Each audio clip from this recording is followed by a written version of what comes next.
한때 천하제일이라고 불리던 일산 신도시는 지금 끔찍한 현실을 마주하고 있습니다. 9억짜리 상가는 1억까지 떨어지고 GTX가 개통했지만 초역세권도 공실천지, 랜드마크 백화점은 비둘기가 점령했고 한때 억소리 나는 권리금을 줘야 겨우 들어올 수 있던 이곳은 이제 아무나 들어와만 주면 감사할 지경입니다. 청년들은 떠나고 거리엔 노인들만 가득한 일산, 과연 무슨 일이 벌어지고 있는 걸까요? 이곳은 한때 일산의 랜드마크로 불렸던 그랜드백화점 앞입니다. 지하철역 바로 앞에 자리 잡고 있어 여전히 유동인구 자체는 많은 모습이지만 이제 백화점 문은 굳게 닫혀 있고 건물 주변은 전부 비둘기가 점령해버렸습니다. 바닥에는 비둘기똥과 깃털이 가득하고 비둘기들은 사람도 무섭지 않은지 당당하게 걸어다니고 있습니다. 자세히 보시면 저 건물 위쪽에도 비둘기들이 다 자리를 잡고 있는 모습입니다. 이 그랜드백화점은 1996년 개점한 이후 30년 가까이 운영되어 왔습니다. 전성기 시절에는 억대 매출을 찍던 매장도 있을 만큼 잘 나가던 곳이었죠. 하지만 시간이 흐르면서 시대는 빠르게 변했습니다. 사람들은 이제 온라인으로 쇼핑을 하고 스타필드 같은 대형 복합 쇼핑몰들이 생겨나면서 이 그랜드백화점은 점점 경쟁력을 잃어갔습니다.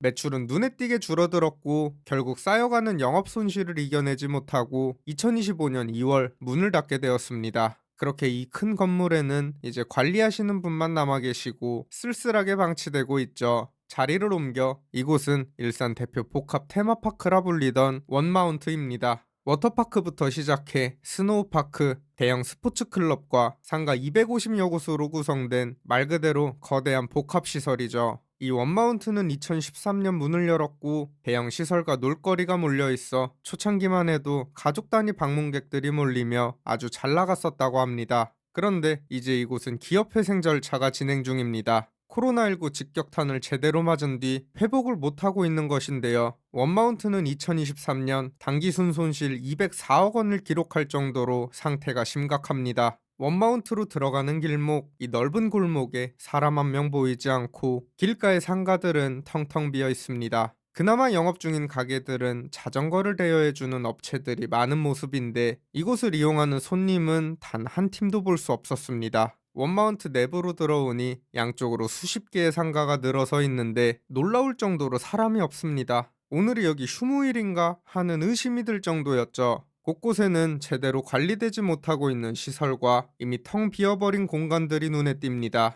문을 닫은 지 한참이나 되어 보이는 한 점포는 먼지가 가득 쌓인 상태로 새로운 주인을 찾고 있지만 임차인을 구하긴 쉽지 않아 보이죠. 이곳은 원마운트 상권에서 가장 핵심으로 불리는 광장입니다. 하지만 이곳마저도 오가는 손님들은 드문드문 보일 뿐 테이블과 의자는 텅텅 비어 있고 가게 주인들은 오지 않는 손님들을 하염없이 기다릴 뿐입니다. 이 원마운트는 2013년 당시 1층 기준 평당 분양 가격이 2,700만 원 선이었습니다. 상당히 비싼 가격에도 명동을 뛰어넘는 스트리트 패션몰, 안정적인 수익률을 볼 수 있다며 많은 사람들을 유혹했고 그렇게 큰 기대를 받았지만 원마운트의 부채는 한때 총자산의 2배를 넘기며 헤어나올 수 없는 늪에 빠져버렸습니다. 원마운트 바로 옆 도보로 2분 거리에는 일산 호수공원 가로수길이라는 대형 상업시설이 하나 더 있습니다. 겉으로만 보면 유럽풍 외관이 꽤 괜찮아 보이기도 하지만 여긴 사실 현재 일산에서 가장 끔찍한 곳이라고 할 수 있습니다. 입구에 들어서자마자 손님들을 반겨주는 건 공실 폭탄을 맞은 상가들, 1층이고 2층이고 가릴 것 없이 임대문의 전단지가 붙어 있고 폐업해버린 가게 간판들이 가득합니다. 심지어 바깥쪽 상가들은 영업 중인 점포를 찾아보기 힘들 정도인데 유리창에는 이미 세기발에 알아보기 힘들 정도인 고지서들이 붙어 있고 유치권 행사 중이라는 현수막이 바람에 휘날리고 있습니다. 전체적으로 공실 문제가 정말 심각한 것 같은데 더 충격적인 건 이곳이 2017년 준공된 이후 단 한 번도 이 공실 문제가 해결된 적이 없다는 것입니다. 이 상가들을 찾는 수요가 없는데 일단 지어놓고 보자 식으로 이렇게 많이 지어놓으니 공실은 끝도 없이 늘고 공실이 넘쳐나니 사람들은 더 발길을 끊는 악순환이 이어지고 있는 것이죠. 이에 이곳 상가들은 임대도 잘 안되고 매매도 안되니 결국 경매로 넘어가 헐값에 팔리고 있습니다. 지난 4월과 5월에는 각각 감정가 9억 원짜리 상가와 8억 4천만 원짜리 상가가 감정가 대비 17% 수준인 1억 5천만 원 정도에 낙찰이 되었습니다. 그래도 그나마 이렇게 팔리기라도 하면 다행이지. 여기 어떤 상가는 최초 감정가 9억 5천만 원에서 최저가가 1억 1천만 원까지 떨어졌는데도 결국 경매 자체가 취하되는 사례도 있을 정도입니다.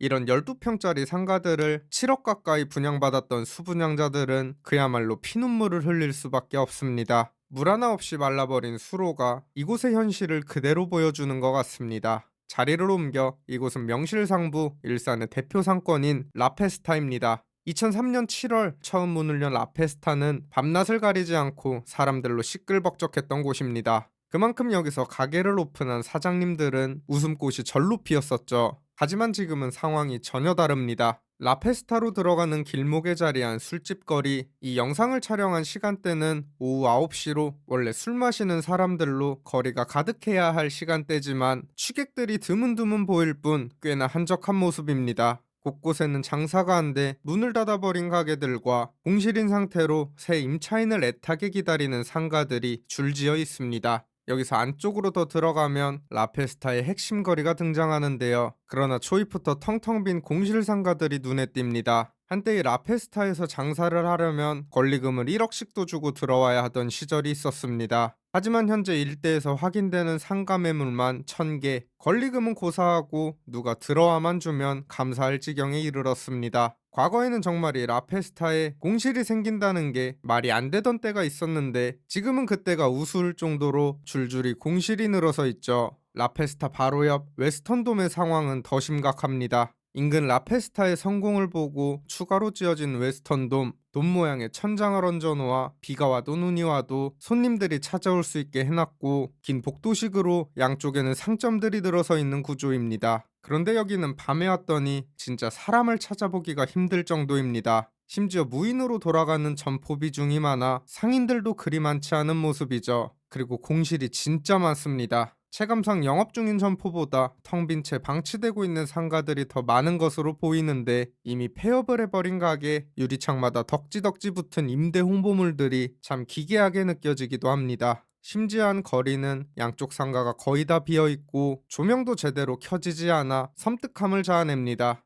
여기 그나마 남아있는 상인들은 하루하루 한숨이 깊어가지만 여전히 사람들의 발길은 돌아올 생각조차 하지 않습니다. 자, 이제 저 여우대장이 마지막으로 들른 곳은 일산 교통의 마지막 희망 GTX A 노선이 지나는 킨텍스역입니다. 원래 여기 일산 킨텍스에서 서울역까지 이동하려면 1시간 가까이 걸렸습니다. 하지만 GTX A 노선을 이용할 경우 소요 시간은 단 17분, 그야말로 교통혁명이라고 할 수 있죠. 이에 GTX가 개통하기 전부터 킨텍스역 주변으로는 대대적인 부동산 분양 홍보가 진행되었습니다. 초역세권이라는 입지와 주변 개발 계획을 앞세워 안정적인 수익률을 볼 수 있다며 업자들이 떠들어댔고 이 분양 홍보에 이끌려 많은 사람들이 이곳에 뛰어들었습니다. 하지만 GTX가 개통된 지금도 여기 상가들은 좀처럼 살아나지 못하고 있습니다. 여기 아파트들은 그나마 상황이 괜찮지만 아래쪽에 자리 잡은 상가들은 그야말로 초토화 상태입니다. 역 출구 바로 앞부터 화려한 상가 분양 사무실이 눈에 띕니다.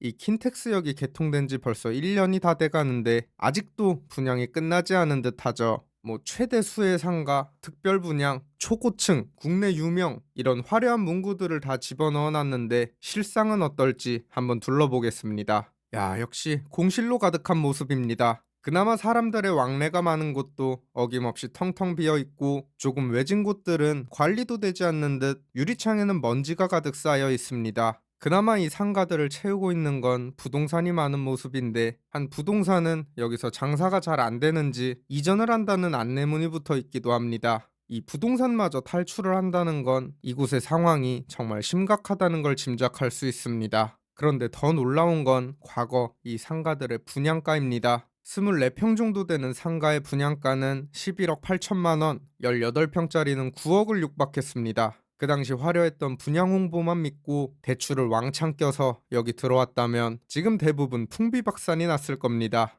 GTX라는 엄청난 교통이 생겨났지만 오히려 사람들은 이 편리한 교통을 이용해 밖으로 나가 소비를 이어가고 이렇게 텅 빈 상권은 점점 더 외면받게 되는 것입니다. 교통이 편리해진다고 무조건 사람이 몰리는 것은 아니었습니다. 1992년 첫 입주를 시작한 일산 신도시, 쾌적한 생활환경 덕분에 사람들 사이에서는 한때 살고 싶은 도시 1위에 빛나기도 했습니다. 천당 아래 분당, 천하제일 일산이라는 말이 있을 정도였죠. 하지만 이건 이제 옛말이 되어버렸습니다. 일산의 가장 큰 문제점 중 하나는 마땅한 일자리가 없다는 것. 일산에 사는 청년들은 두 가지 선택지밖에 없습니다. 서울로 출퇴근을 하면서 잠만 자러 오거나 일산을 완전히 떠나거나. 이미 일산이 자리 잡고 있는 고양시는 경기도에서 65세 이상 고령 인구가 가장 많은 지역인데 낮에 일산 거리를 걸어보면 이게 확실히 체감이 됩니다. 생산 가능 인구는 서울로 빠져나가고 거리에는 어르신들만 보입니다. 게다가 앞으로는 이게 더 심해져. 15년 뒤면 일산 주민 3명 중 1명은 노인이 될 전망. 그렇게 일산은 노인들만 남은 늙은 도시가 되어가고 있습니다.